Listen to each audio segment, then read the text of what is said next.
Hello and welcome to Let's Talk About It. This is Taylor, your host, and I hope that y'all are having a wonderful week. It is nearing the holiday season, so always a time where stress is increased, but I hope that you all are taking care of yourselves as best as you can.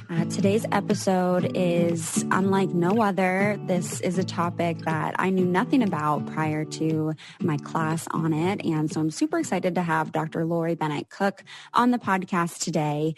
Before we get into her interview, got a few little announcements, and then I'll tell y'all a little bit about Laurie and kind of what we're going to be chatting about. So before we get into anything, just a reminder that with the holidays coming up, the next 2 weeks, the podcast will be off. So no new episode next week or the week after, both for Christmas and for New Year's. There will be no episodes. And then we'll pick back up in January after the new year and send in all the positive vibes for this new year to bring some new energy, because the energy of 2020 is not sitting well with me, and I'm sure with a lot of y'all too. So fingers crossed, let's send out all the positive vibes for 2021. Really, really looking forward to, some things that are going to be coming in the next year and trying to just, deal with the rest of this year as best as we can. Around this time anyway, things are usually a little bit more stressful, and I know I personally am reaching my breaking point, and I'm definitely feeling pretty burnt out, like 100% burnt out, and very much looking forward to being able to take some time for myself over the holidays and, wrap up this crazy, ridiculous, wild year. And again, just looking forward to hopefully the positive vibes that are going to be coming our way in 2021. So let's get into what we're going to be talking about today. So today we're going to be chatting with Dr. Laurie Bennett Cook. She taught in my program, Modern Sex Therapy Institute, for my PhD program in clinical sexology, and she is a graduate level clinical sexologist. She does counseling workshops and hands-on experiential exercises. She assists others in achieving the level of sexual function that they desire. She enjoys the study and research of not only what people are doing sexually, but also how they feel about it. Laurie was trained by the International Professional Surrogate Association as a surrogate partner therapist. Now, I know a lot of y'all probably are like, what the heck is that? That's what I thought too. It's not about pregnancy, surrogate partner. This is literally like she is a stand-in partner for folks.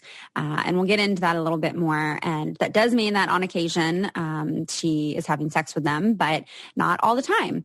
So she works with clients and therapists in a triad in a triad model. I can't talk this morning, in order to help kind of aid bringing clients into their comfortability with their sexual selves. So this is all of her work is done also with the client seeing a therapist at the same time. And they all three kind of work together to check in and see kind of how the client is experiencing the relationship, and just like providing check-ins all along the way. It's a very, very fascinating topic, and so we will get into it a little bit more, obviously. Dr. Laurie, she also co-leads several SARS, which is a sexual attitude reassessment or restructuring kind of like course, very intensive workshop that all sex educators and therapists and whatnot have to take. She does a bunch of those throughout the year. Also for anyone becoming ASECT certified as a sex therapist, it's required. But her knowledge and expertise is not just from academia. And she's not just going to talk about like what she does in academia, but also through her own lived experiences. So Laurie and her husband have actually been in an ethically non-monogamous relationship for nearly 20 years. During their marriage, she worked at the Wild Horse Brothel, which is like a upscale sister house to the farmed Mustang Ranch, where she gained keen insight into what really goes on behind the closed doors when people feel safe to, reveal their innermost fantasies and desires. And so the topics that she teaches and lectures on are those that she's familiar with, both professionally and personally. So I could not be more freaking excited to share with y'all Dr. Laurie Bennett Cook. And with all of that said, let's talk about it.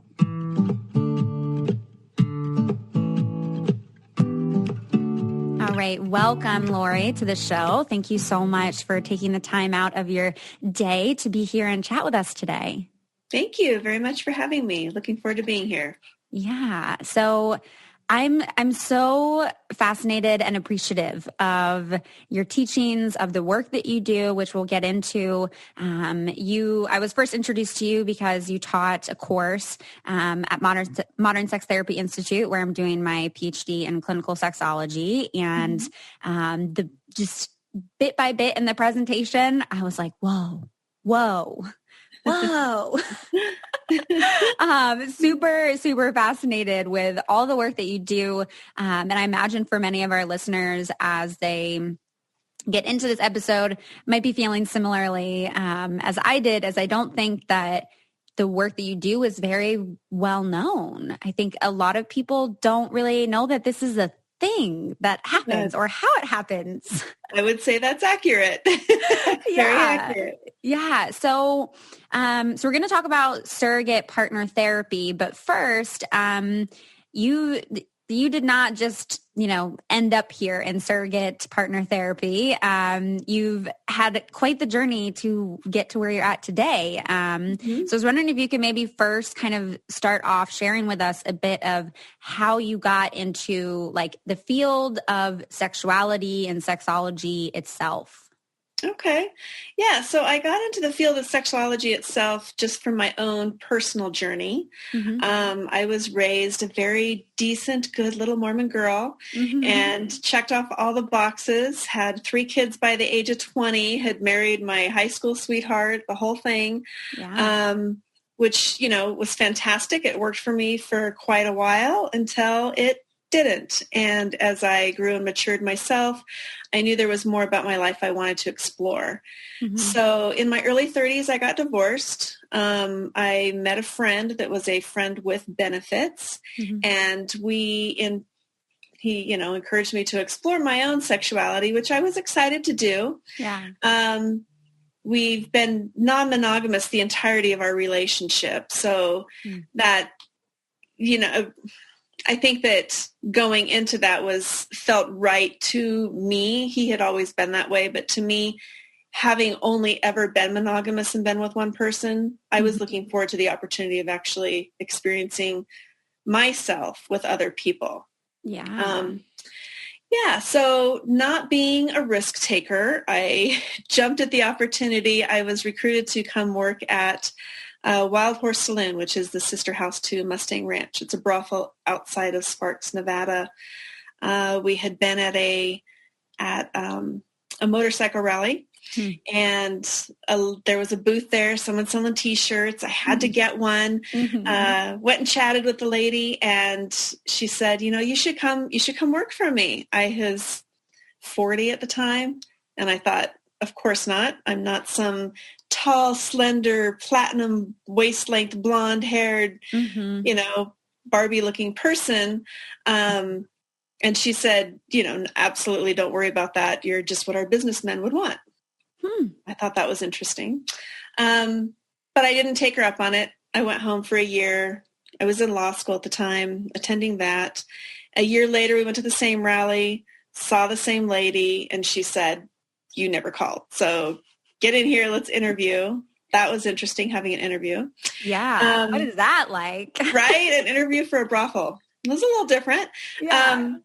It actually was a lot about the psychology of working with different people, which I found fascinating. I expected it to be about what positions will you do and, what do you look like naked? I don't know, because I had never done this before. So that's just what I thought it would be. But it was more about, how do you handle different people in different situations? And let's talk about not shaming people for their fantasies. And how would you handle somebody if they got too aggressive in a situation and things like that, which I really appreciated that. Yeah. Time to think. So left that, knew it was something I was going to do.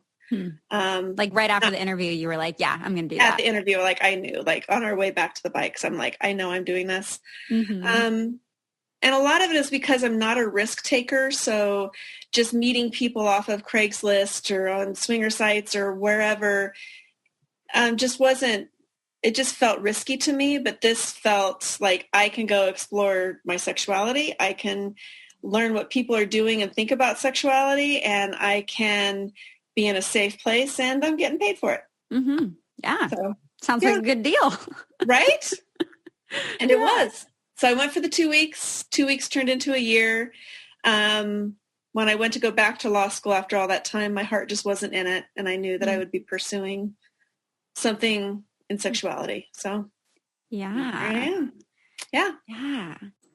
All right, we're going to take a short break right here. I want to remind all of you lovely listeners that we have an amazing sponsor of the podcast, BetterHelp. And I want us all to kind of check in with our mental and emotional states right now and just kind of check in and see how you're doing. Are you feeling satisfied? Are you feeling stressed? Are you feeling like you could use a little bit of extra support or that you need help? Either one is totally okay, and there's no shame in it whatsoever. And for those of you who haven't heard me talk about BetterHelp before, it's an online professional counseling service. So not a crisis line, not self-help. It is legitimate online professional counseling from licensed therapists. And in fact, they've actually had so many people using BetterHelp that they're recruiting additional counselors in all 50 states.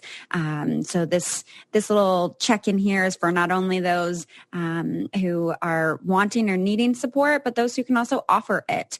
So I really want to encourage y'all to check out BetterHelp. As a listener, you'll get 10% off your first month by visiting betterhelp.com/talkaboutit. You can join over 1 million people taking charge of their mental health. Again, that's BetterHelp, HELP.com/talkaboutit. So be sure to check them out and take advantage of this little discount, because I know sometimes therapy does not always feel affordable. So I'm super happy to partner with BetterHelp and to offer this lovely, lovely discount for y'all. So with all of that said, we can now get back to the show. So yeah, so you were still like in a non-monogamous relationship with the person after the person that you had children with. Yes. And had gone to go work at the brothel for a year. Were there times where you felt like, oh, am I, on the wrong path? Or, oh, is this like dangerous? Or any of even maybe like shaming around sex come up for you coming from, a Mormon background, as you said, of, what I'm imagining to not be a very sex positive culture? Yeah, it's a bit repressed. Yeah. Excuse me. I will say that my guilt was, I had guilt for not feeling guilty, if that makes sense. How far have I fallen that this doesn't even bother me? It felt like I was so in my comfort zone, actually, in that space. Like I was more myself there than I felt like I had ever been, because there was no hiding who you are. It was just, you could be anything, and it was okay. And I very quickly have come to the belief that at that time that people can't shame me for something that I own. So this is my journey, my path. If somebody has issue with it, that's their issue. I'm the one living in this body and making these choices. So it's mine. Absolutely. Yeah. I love that. That's a very like empowered stance to be in. And that's something I kind of strive for myself, where like, I'll tell myself like, I'm never going to say or do something that I can't stand by, like that I would feel shameful about. So like even similar kind of to what you were saying, once you did the interview of feeling like, yeah, this is something I'm going to do because, all these kind of pieces make sense. Like I was in grad school at Hopkins for my master's in clinical mental health counseling. And at the same time at night was working at the Hustler Club in Baltimore as a promo girl. And, many times I was like, I could be doing rooms, I could be doing dances, like, and I could be making more money and also like getting more into the psychology of things. But it was just kind of this like fascinating place for me to be in that also was like, yeah, I'm not going to feel shame for this because I know why I'm doing it. And I stand by the fact that I'm doing it and I enjoyed it. Right. And it takes so much energy to fight the shame anyway. Mm-hmm. So, this energy, I don't want to expend that. So I'm cool with myself. I'm doing what I'm doing. Mm-hmm. I'm not going to fight anybody on it because that's their thing. Yeah. Absolutely. And how, was that, that's something that you're speaking about publicly, now with me, what about, folks within your family life? How do they respond to that? How do you, stand tall in situations where people maybe would try to shame you for being involved in any kind of sex work? Yeah. So my whole family knows, and they learned pretty quickly. Mm-hmm. I was actually, when I decided I was going to do it for more than a couple weeks, I had told my brother, who's one of my very best friends, and he's also gay. And we were out in his backyard working, and I was in his yard, and he was like, so when are you going to tell mom and dad? And I'm like, well, I'm thinking maybe I would tell them this, or maybe I would tell them that. And he just sat there and listened and just, kind of nodded along. And as I was saying these things, he just said, yeah, it's kind of tricky having to keep yourself in the closet there, isn't it? And I was just like, oh, you're right. And I can't sit here and be an advocate for him and other people and saying, come out of the closet, don't have shame in who you are. And here I am trying to navigate, how do I stay and create this secret around myself? Mm-hmm. So yeah, it was just like it. And I also found that when I was able to take that stand and go like, okay, I'm doing this. I'm just not being blatant and going out and, putting an ad in the paper, letting everybody know, hey, this is what I'm doing now. But the people closest to me, and if people ask questions, I'm not going to shy away from it. Mm-hmm. Because again, you can't shame you for what you don't own. And I can't preach being an advocate for others, and I can't preach stand up and be yourself if I'm not going to do that myself. Mm-hmm. So, mm-hmm. Yeah. That makes sense to me. And so being able to kind of navigate through that, what caused you to leave after a year? After it just became a job. Like anything else, it started to become work. And I found myself falling into being there, I wouldn't say for the wrong reasons for me, which were, I didn't need to be there. It wasn't, and most of the women there didn't need to be there because they couldn't have something else to fall back on. Yeah. But I had done what I did. I knew that was as far as I wanted to go with that type of sex work, and that I just was ready for something else. I had my eyes set on wanting to manage or become a madam. But that wasn't really conducive for also having my family in California, and I couldn't be there all that time. So yeah. My whole knowledge of being a madam and whatnot is from watching, I hope this is the name of it, I don't remember. I think it was Bunny Ranch on HBO. Yeah. Yeah, I'm that's all that's in my mind. That's my image of what this would be like. You got a Hollywood stuff, so yeah. Yeah, it's definitely Hollywoodized. Oh, we'll make that a thing. Yeah. But yeah, that makes sense. And I guess kind of where was it straight from leaving that you got into surrogate partner therapy, or kind of were there things in between that? What kind of led you to doing surrogate partner therapy? So I had called the IPSA, which is the International Professional Surrogates Association, while I was working in Nevada. And it took some time to turn an application. And they have quite a screening process before they allow anybody to do that work. And I had applied for that at some point because I knew that what I was liking and finding I liked is learning what really goes on behind closed doors, and how many secrets people, as you probably found as well, how many things people reveal about themselves when they know that those things that they share are not going to follow them into their outside world. And they know that they can share it, and you're just going to nod and be like, I get you. I see it, whether it's my thing or not is completely a moot point, but I see you. And how many people also would come to the brothels that were older virgins, were disabled, either chronically or acutely, people who had gone through transition and had, were rediscovering their body parts and how they responded. And seeing that surrogacy works with not only the physical exploration of those things, but also the therapeutic element of helping to process, and having a therapist and the surrogate work together to help those things. It's like the missing piece for those clients. And it's not as expensive because it's not just a one-time thing. So that was the draw to go into surrogacy. And then I had also started counseling, reaffirmed a few years later, as before I started actually doing surrogacy, and sitting across the couch from people and just, when I started working in that field and having people be upset and just being able to sit across and be like, yes, that's too bad for you, and not do anything about it. So, yeah. All right. So we're going to take a short break right here because I've got a new sponsor of the podcast, and I have a feeling they're really going to come in handy for y'all. So listen up. We all right now are doing majority of our shopping online, and especially for the holidays. I mean, pro tip, you got to do this online. And there's always that one piece of shopping online that kind of like taunts us, right? And this is when we're at checkout, and it's the promo code field. It's like, do you have a promo code? And you're like, oh, I don't have a promo code.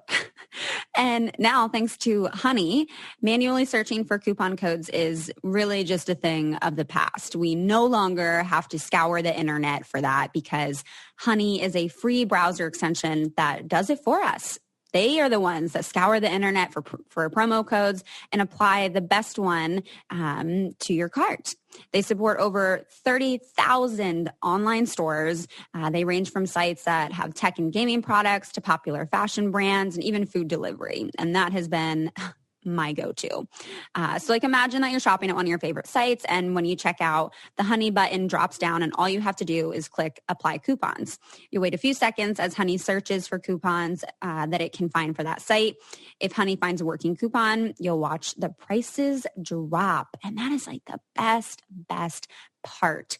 I saved like $10 on my food delivery the other week, and it was amazing. I was like, oh my gosh, thank you. And Honey has found it's over 17 million members. Okay. Over 17 million members, over $2 billion in savings. Oh my goodness. That's a lot of money. So if you don't already have Honey, you could be straight up missing out on free savings. It's literally free and it installs in seconds. And by getting it, you'll be doing yourself a solid and supporting this podcast. So get Honey for free at joinhoney.com/let's talk. Again, that's joinhoney.com/let's talk. Go get y'all some savings. Like, stop doing all this online shopping and missing out on free promo codes that you could be saving on literally all your online shopping. So make sure to check it out. Again, joinhoney.com/let's talk. And now we can get back to the show. Your transition into this like makes so much sense, where you're seeing, a need to be filled and something that would be super helpful for people. I'm wondering if there are other like professionals that you're aware of, or if that's kind of common within the surrogacy field, that people have kind of had similar background experiences as you. It depends. There aren't very many of us, unfortunately, that do surrogate work. It was quite popular and booming up until about the 80s when AIDS came about, unfortunately. And that was scary to a lot of people, and a lot of people fell out. And it's picked up a bit of momentum now, but there's still not enough people doing the work. And there are people that come from sex worker backgrounds, from psychology backgrounds, education backgrounds, that all recognize that sex is tactile. We learn by doing, and many people are not afforded the opportunity to go through the stumbles that we go through when we're teenagers and we meet somebody and we explore and we mess up, and then we meet somebody else and we explore some more and we mess up, and we go through all these things before we finally become, adults. And even then we still mess up and we still don't know how to communicate with our partners and stand into this world of assumptive communication where we don't talk about our wants and desires or are afraid to share our fantasies. So the need is there for sure. Yeah. And it's very appropriate for those where talk therapy just isn't enough. You can't just talk about it. Yeah. Well, I think like when I say that like I do sex therapy, people are like automatically have this image of like, oh, sex therapist, like you're having sex with your clients, like you're teaching them how to have sex. And it's like, no, that's not what I do as a therapist. But in some ways that is essentially the work that like a surrogate partner therapist is able to provide. Yes. Yes. Because it's a surrogate partner. You're their partner. You don't just jump in and go like, oh, I'm your partner now. And we just met and hello. And your therapist sent you my way and let's have sex. It starts off like a partnership. We spend a lot of time just sitting on the couch talking about everyday life. Like, what do you like to do? What are your hobbies? Just the same as you with anybody else, getting to know them, because you have to build the foundation of trust and security and safety and all of that. And then we start with touching exercises that begin just with holding hands, cuddling, learning to kiss, just like somebody would in a regular relationship if they were exploring those things. And it may sound really remedial to somebody who's in their 40s and had 10 different partners or more, who knows, but to somebody who's in their 40s that has never had those experiences, it's really important to make sure that all those steps are made, because it can be pretty traumatic to have experienced nothing. And then you're just like, oh, hey, I don't even know who you are, but let's go. Let's have sex so that you can learn how. Like that's, yeah, that could be traumatic. Yeah, definitely. And so I'm wondering if you can talk a little bit about, I mean, again, I feel like I learned a lot of this like in your presentation, but I feel like this is really helpful for folks to have context. Like if you can talk a little bit about who is receiving surrogate partner therapy, of like who are the kind of people that benefit from this. I do have a lot of listeners who are, mid-20s, some that are 30s, who share with me that they've never had sex before. And, all the kind of shame that comes around with that. But, like, would that be an ideal candidate for surrogate partner therapy? Like what kinds of clients do you work with, and kind of why would they benefit from your kind of services? Yeah, any surrogate client is somebody who could benefit from learning how to have sexual, erotic, hands-on work. Many times that does include older virgins, and sometimes maybe they're not a virgin, but they've had an experience, but it was a traumatic one. Maybe their only experience has been through molestation or rape or something like that, and they need to have some positive experiences, and this is what a body is, and have experiences where there's a lot of consent, and you get a say, and here's how we interact with each other, taking turns, and take it really slowly. Again, like I said, people with disabilities, whether they be acute or chronic disabilities.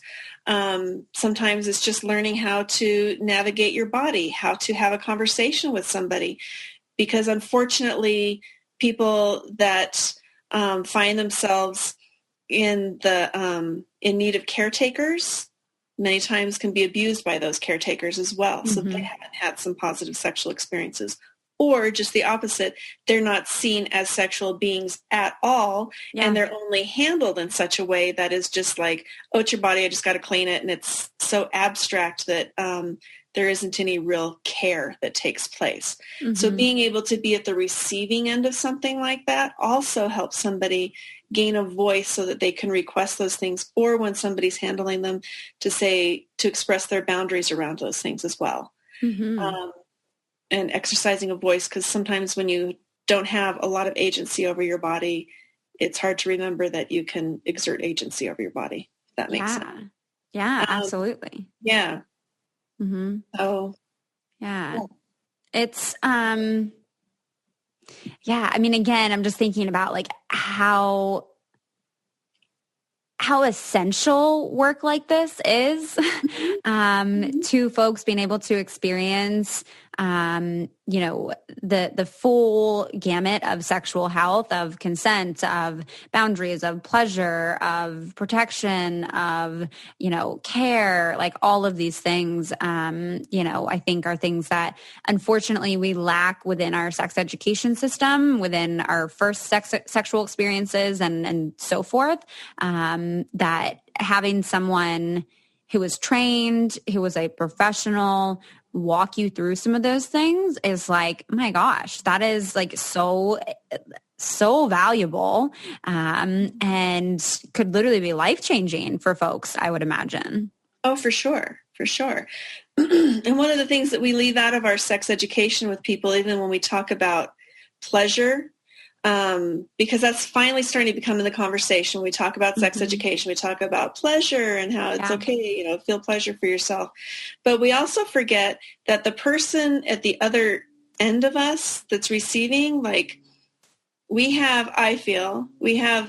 need to recognize that there is another actual person with feelings and in their body and their experiences. And we have a way of either leaving people better or worse after they've been in our presence. And sex is one way of doing that, to make sure that we're not just using somebody to get off on, but really caring about the person. That doesn't mean you have to make love and make plans and, the whole world ahead. But in that moment when you're with someone, it's a level of respect and care. And a lot of the people that I work with haven't experienced that. Yeah. Well, and I think like most people haven't experienced that. I know. Yeah. Unfortunately. Yeah. Unfortunately. Can you talk a little bit about like the training piece? I know this is a question that like I asked in class, even because I was like, I'm so fascinated about this piece. But I think for folks listening too, will probably be curious about like, how does someone become qualified in this work? How do you make sure that the professionals in this space aren't perpetuating and aren't causing continued or creating harm for this population of folks who benefit from this kind of work? Yeah. So the training was really intensive, and all the schooling and training and workshops and anything that I've ever been to over the years, I would say that the training that I went through for surrogacy was probably the most in-depth and valuable training that I've ever received. So it was 2 solid weeks. We stayed in a house together. Those of us that were being trained, we partnered with somebody, and we had speakers come in who were therapists, who were educators, who specialized in disabilities and genders and ages and all forms of sexuality and people and growth.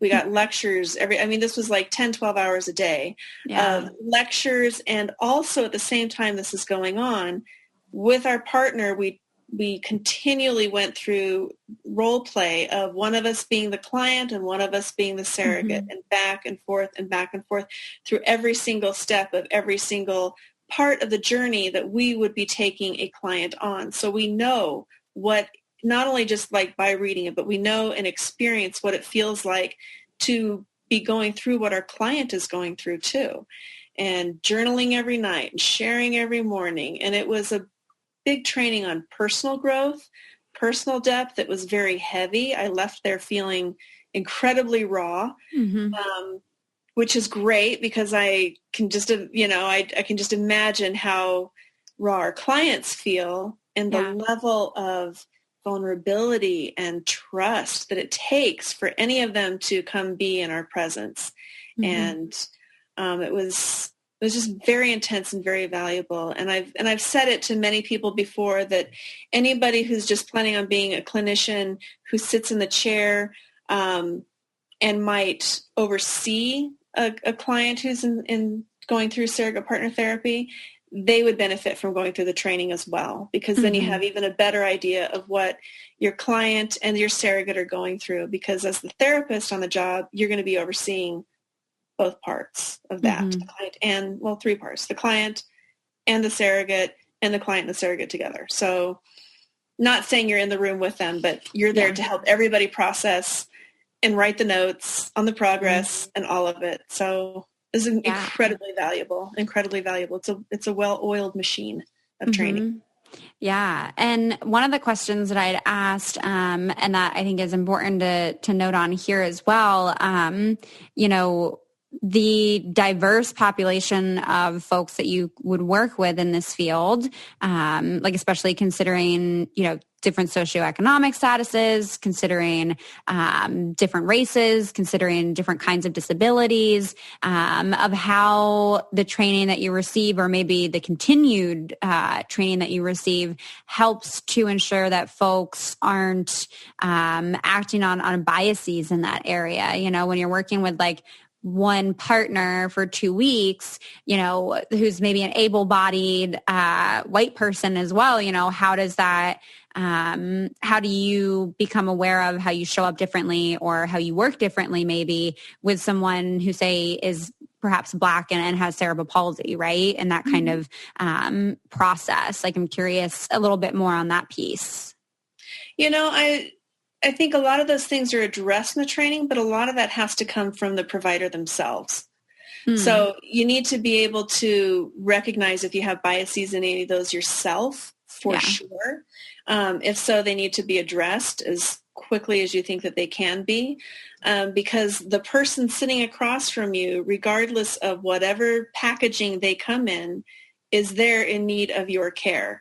And you're not there for yourself. You're not there to work out your own stuff. You need to be there to help hold that. You need to be there not just to help. You need to be there to hold the container for that person with whatever they're coming to you with, whatever that looks like. And I don't think there's a lot of room to process your own biases in those places. Like, work those things out. Work those things out before you get in the room with somebody like that, because that's already such a fragile state for somebody to be in, such a vulnerable state, and such a place of, it's sacred. They are handing over so much of themselves to your trust and care. So work your stuff out before they get there, is what I would say.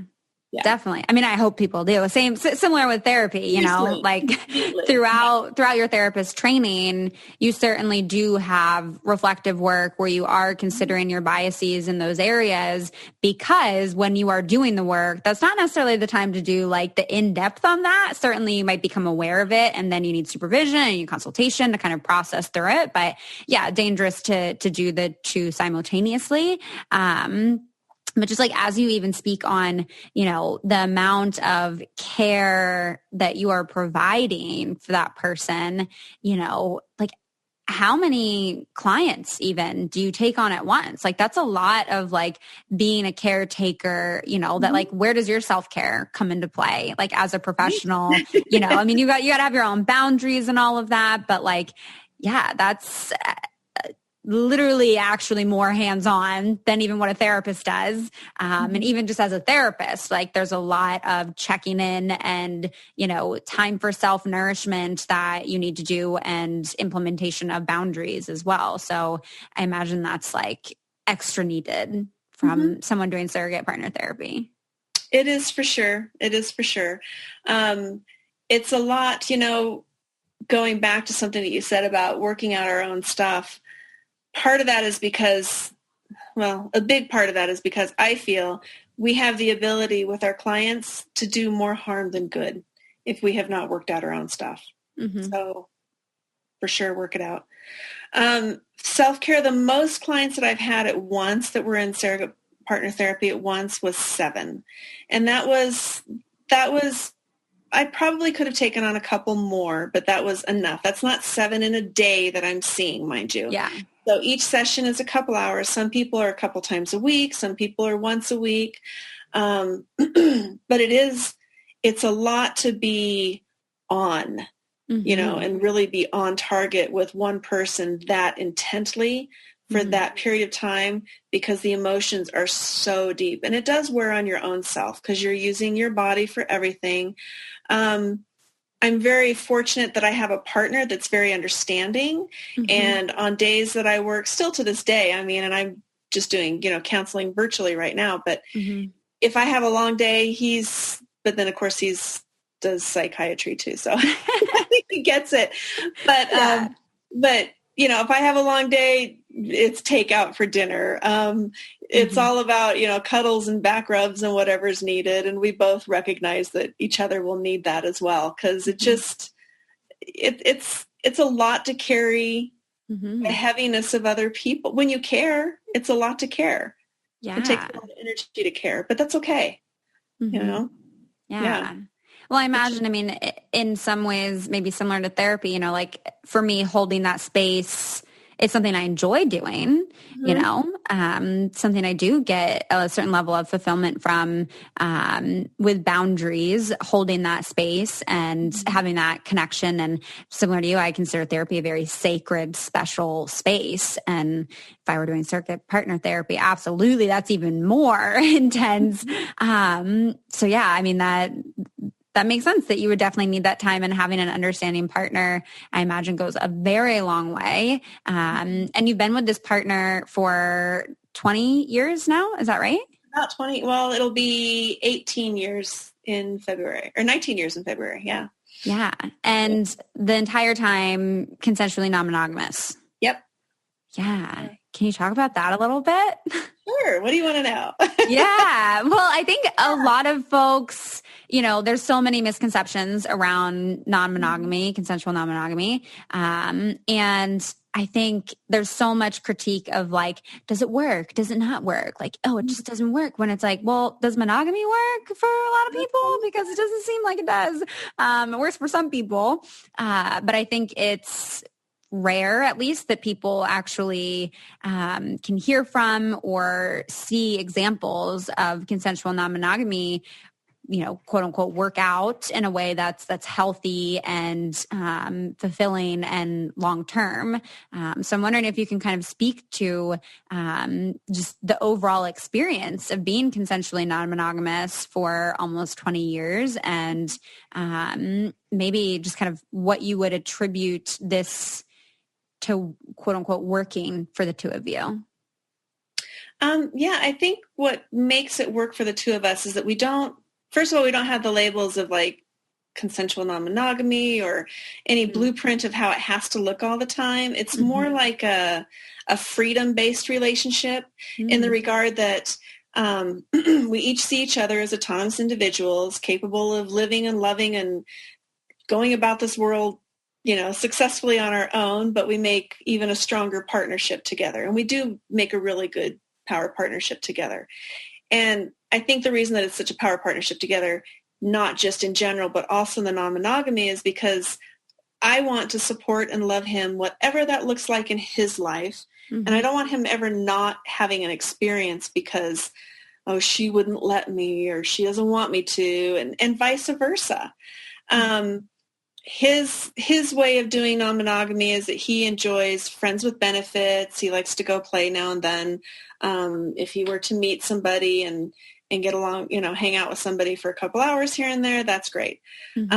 We've gone to plenty of swinger parties together. For me, I'm more polyamorous in that I like having an ongoing relationship with somebody. Specifically if they and my partner that I already have can get along with each other and everybody knows who each other is. And just recognizing that we do it completely differently, but that's okay. That's because we're completely different people. Yeah. What happens that I notice with a lot of people that I work with is one of the reasons the non-monogamy struggles come up is because the belief is that being equal, having, supporting each other equally in their non-monogamy means symmetry. And that's just not the case.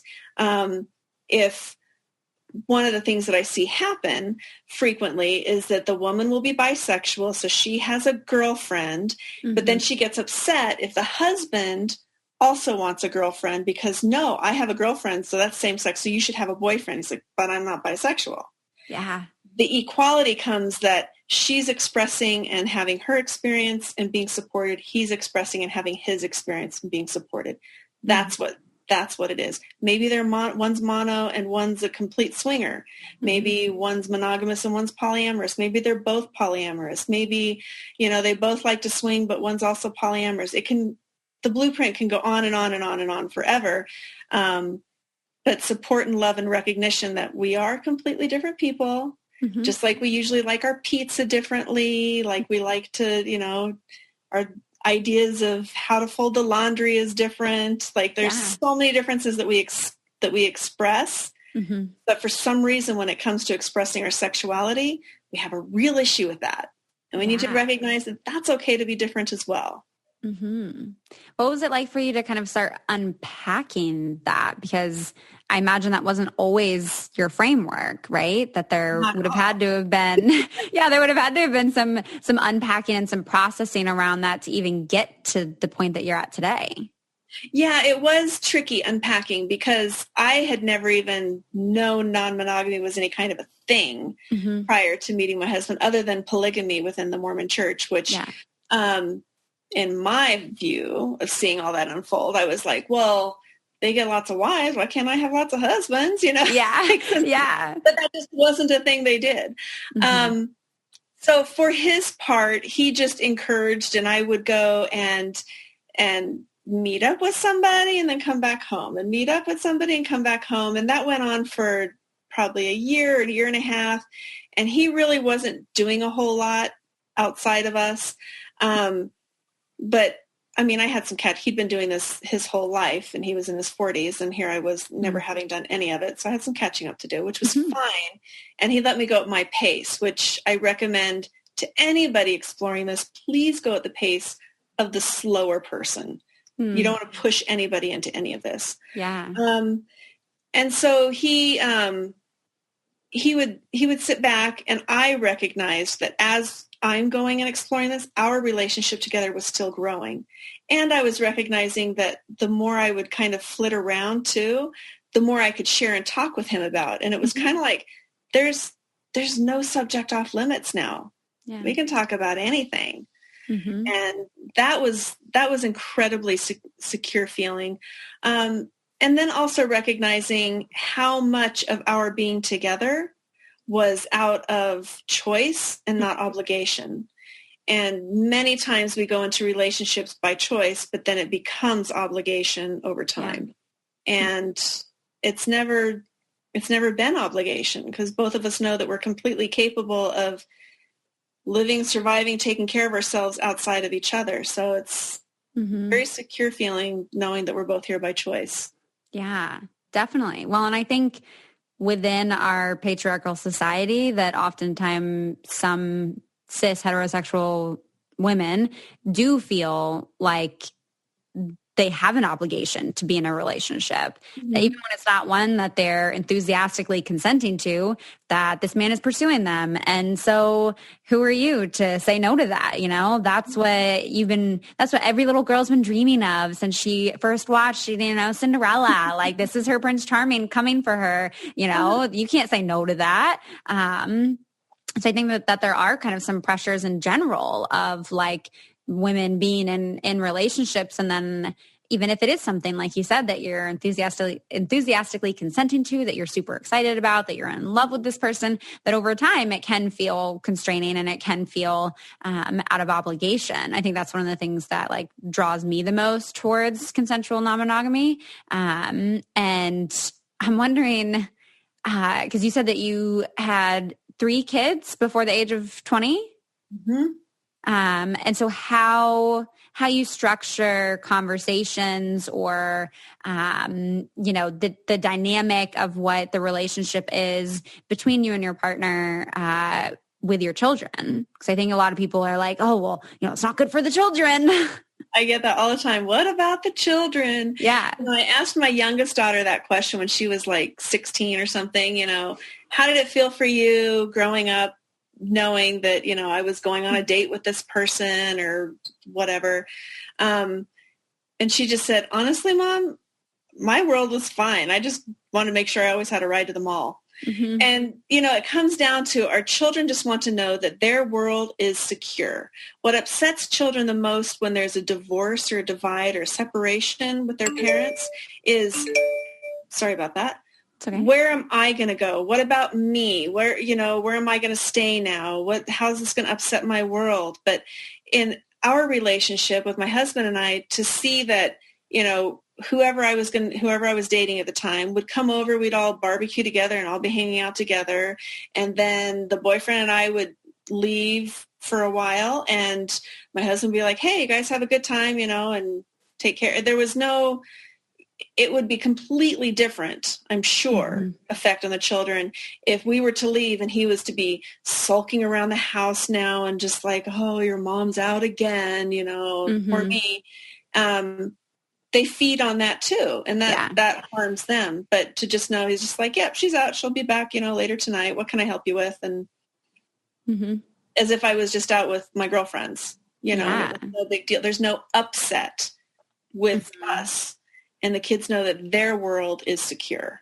And that was really important. Yeah.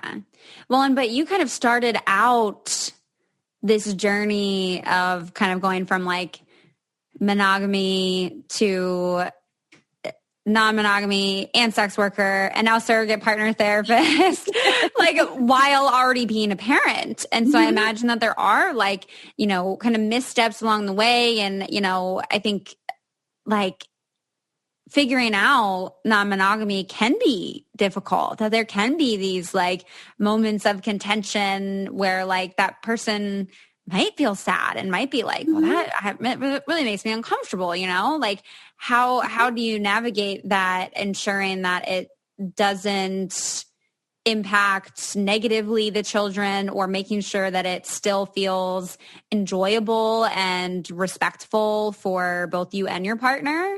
I don't know.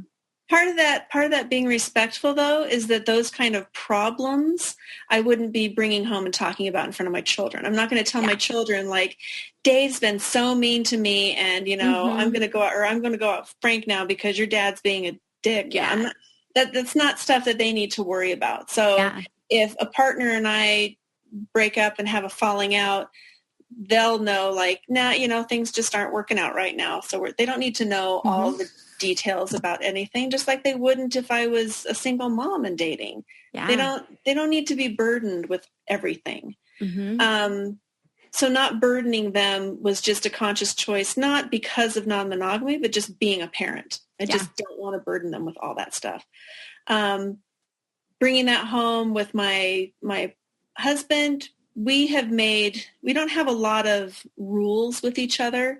They're more like agreements and guidelines, but one hard, fast thing that we've always agreed to is we never talk negatively about each other to another partner, or we never talk about another partner in a negative way to each other. Like, that's just not, like, we're not there to create a gossip chain or to talk bad. It would need to be just as respectful.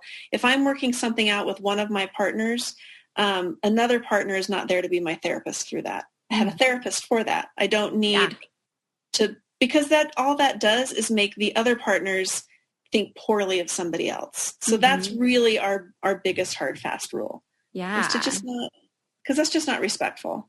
Yeah. And I love your point of like, that is literally what I have my therapist for. And I think that that's helpful even within monogamous relationships as well, to kind of maintain that, between like your friendships and even within the relationship itself. And that all makes total sense. And one of the things I do love about the program as well, is that there are a lot of folks who do practice, non-monogamy and have shared kind of their experiences on that too. And the biggest thing is always like, but the children, like, oh, but how do you do this with the children? And it's like you said, it's say if you were a single parent, like even just if you were monogamous, like it's not like you're telling your children all the details of all the things that are going on in your romantic life or in your sex life. Kids don't want to know. They don't want to know. They don't. If I have like the most vanilla, straight, heterosexual, monogamous life, white picket fence life out there, my kids do not want to know what I'm doing in the bedroom. They don't want to know. And they don't want to know regardless if you're monogamous or non-monogamous. So, cause it's just like, it's your parents. Ugh. Yeah. I mean, still talk to your kids. It can be uncomfortable, but they don't want to know your personal details. Yeah. My youngest daughter, once she came to me one time and was talking about her older sister, and she was being super shamey, and she was just like, She says she's had like 1,000 partners, Mom. That's so gross. What do you think of that? And I said, well, I think if it's consensual and she's enjoying herself, then that's her business, not mine. And she goes, you don't really mean that. How many partners have you had? I said, today or overall? And she went, oh my gosh, Mom, gross. And I was like, stop shaming. Just stop it. Yeah. Not happening here. So, today or overall? That's great. Right? I love that. Let's clarify. Yeah. Well, and because I think it is important, like I appreciate that you share that, because even being in a household that is sex positive and that is, coming from clearly a very foundational point of care and education around relationships, around sexuality, there still is the influence of our culture, of patriarchy, of sexism, of sex negativity that does come into play, where there still will be opportunities and lessons to be learned and shame to be unpacked for folks, even in these very loving, safe environments of sex. For sure. Yeah. We haven't, we've come a long way, but we still have a long way to go. I mean, it's been just in my lifetime that women are permitted to have their own bank account or buy their own property without a man signing off. So this isn't that long ago, Yeah. We got a ways to go. Yeah. But we're doing it. And I'm wondering too, we have to start wrapping up here, but I'm curious as well, like the balance or the representation of professionals within surrogate partner therapy. I imagine it's dominated by cis women. Yes, it is dominated by cis women. We do have some cis men and a couple non-binary people also. And most all surrogates will work with all genders because it's just really not a field of work to go into if you're thinking, well, I'm only going to work with people between 20 and 40 that are physically fit, that are that's not why we're here. Yeah. You work with anybody, like any practitioner, you work with the person who comes through your door. Yeah. Yeah. Well, and that's all genders and hopefully also all races too. That people have to. Yeah. And all ages. Yeah. Well, and I imagine, it is still also a little bit of a status thing, or who has access to care to begin with.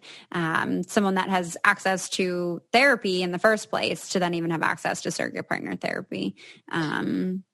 That's true, because it's not something that insurance covers. Myself, I always will work on a sliding scale if anybody needs, because I have a really, really firm belief that income should never be a barrier to care. And I know there's a lot of people in our field that have their rates, and their rates are their rates, and that's that. That's fine if that's where you sit. But for myself, $200 for an hour for one person could be like, whatever, we went out to lunch for that. Another person could be like, that's half my monthly income. So it really needs to be relative to the person that is receiving the care. So I will always work on a sliding scale. Yeah, definitely. Well, thank you so much for everything that you've shared, both personally and like professionally. I think for a lot of folks, this will be the first time that they're hearing about surrogate partner therapy, and probably still have a lot of questions, which is totally valid. And this is where it's like, it's time for you to continue to do some research. But I'm curious kind of where people can reach out to you, if at all, of where people can kind of keep up with, the works that you're doing or any other kind of like presentations. Like I said, you would spoke and presented for Modern Sex Therapy Institute, where I'm going, but wondering, if people wanted to check out either surrogate partner therapy or the work that you do, of kind of where they should head. Yeah, if they want to know more about surrogate partner therapy specifically, I would say check out the International Professional Surrogates Association, IPSA. You can just Google it. And then also, if you wanted to reach out to me, you can reach me at Dr. Laurie, Laurie, Bennett, Bennett, Cook, Cook, at gmail.com. It's long. Dr. Laurie Bennett Cook at gmail.com. You can just Google my name, and there's a ton of podcasts and articles I've written and places I've been featured that can give more information as well to surrogate partner therapy and other things. Yeah.